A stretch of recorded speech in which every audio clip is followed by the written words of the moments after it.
शेतकरी मंडळी राम राम. उन्हाळा लागला की शेतकऱ्यांच्या दोन कामांना जास्त वेग येतो. एक म्हणजे उन्हाळ्याची किस्तकारी आणि दुसरं म्हणजे आपल्या वावरामध्ये हे मेंढरांची बैठक मारणे. आता आपल्या वावरात हे मेंढरांची बैठक मारल्याचे काय फायदे आहेत आणि काय नुकसान आहेत? कारण बऱ्याच शेतकरी बांधवांचे या बैठकमुळे दोन मत आहेत. काही शेतकऱ्यांचं म्हणणं आहे की फायदे होतात आणि काही शेतकरी म्हणतात की नुकसान होतात. तर या सविस्तर विषयावर आज आपण चर्चा करणार आहे, खुली चर्चा करणार आहे आणि संपूर्ण माहिती या व्हिडिओमध्ये आपण पाहणार आहे.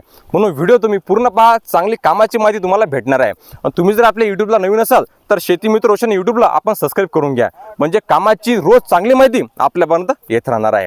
तर आता सध्या आपण आपल्या वावरामध्ये आहे आणि आपल्या वावरामध्ये मेंढरांची बैठक आपण मारून घेतलेली आहे.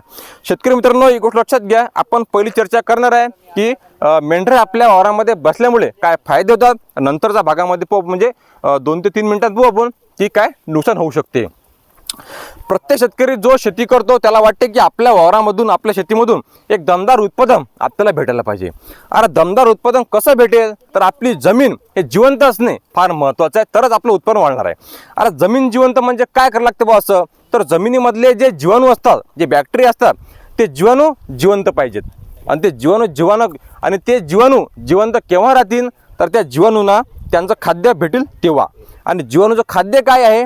तर वाढलेला पालापाचोळा, कुजलेलं शेणखत, लेंडी खत, कोंबडी खत आणि हे बैठक, हे आपल्या जमिनीचं, आपल्या जीवाणूचं खाद्य आहे. आपण जे रासायनिक खते टाकतो, फवारणी करतो, हे आपल्या जमिनीचं किंवा जीवाणूचं खाद्य नाही आहे, ते आपल्या पिकांचं खाद्य आहे आणि ते तात्पुरतंच काम करते. ठीक आहे ना? आता हे जर आपण बैठक 1 वर्षी आपल्या वावरामध्ये मारली तर जवळपास 3 वर्ष आपलं शेत उतरत नाही. पहिल्या वर्षी या मेंढरांचं मलमूत्र लागते, दुसऱ्या वर्षीपासून यांचं लेंडी खताचा जो लेंडी खत आहे हे लागायला सुरू होते.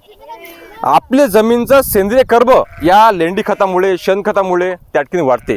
सेंद्रिय कर्ब वाढते, जेणेकरून आपली जमीनची उत्पादन क्षमता जी आहे ते वाढते आणि हातोहात आपलं उत्पादन सुद्धा त्या ठिकाणी वाढते. आता आपल्या शेतामध्ये आपण मेंढरांची बैठक त्या ठिकाणी बसवली आहे. या एक मिनटं.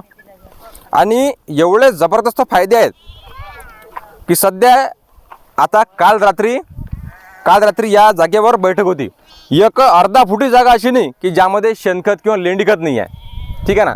आता आपण जर मार्केटमध्ये, बाजारामध्ये शेणखत विकत घ्यायला गेलो तर 25 रुपये ट्रॉलीनं आपल्याला शेणखत विकत घ्यायला लागते. ट्रॅक्टरमध्ये भरायची मजुरी, इथंपर्यंत आणणे. आणि आता काल आपण बैठक मारली, जवळपास अर्धा एकर शेत आपलं होऊन गेलं. ठीक आहे ना? एक जास्तीत जास्त आपण 2000 रुपये हे रात्र जरी पकडली तरी शेणखताचा जो खर्च आहे तो अर्ध्या एकराला 10,000 रुपये आहे. 3 ट्रॉल्या शेणखत आपल्याला अर्ध्या एकराला त्या ठिकाणी लागतात, ते भरण्यापासून शेतामध्ये आणणे आणि फळवणे. ठीक आहे ना?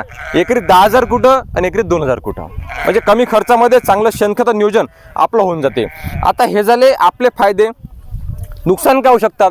आता बरेच शेतकरी बांधवांचे 2 मत आहे की मेंढरं बसवल्यामुळे फायदे होतात, दुसरे शेतकरी म्हणतात की मेंढरं बसवल्यामुळे नुकसान होते. नुकसान कसं होते? तर तण जास्त होते, गवत निघते, वालं निघतात, अमरवेल निघते किंवा शेरणे निघतात, गवतचं प्रमाण जास्त होते. परंतु मान्य आहे, गवत निघते हे 100% मान्य आहे, परंतु तण व्यवस्थापनाला आपल्याकडे पर्याय आहेत. आपण तणनाशकचा पर्याय आहे, खुरपणी आहे, निंदण आहे, डवरणी आहे. ठीक आहे ना? आपण ग्लायफोसेट जास्त झालं तर रांडोचा वापर करू शकतो. म्हणजे तण व्यवस्थापनले आपल्याजवळ पर्याय आहे, परंतु शेण व्यवस्थापन जे आहे ते आपल्याकडे पर्याय नाही आहे.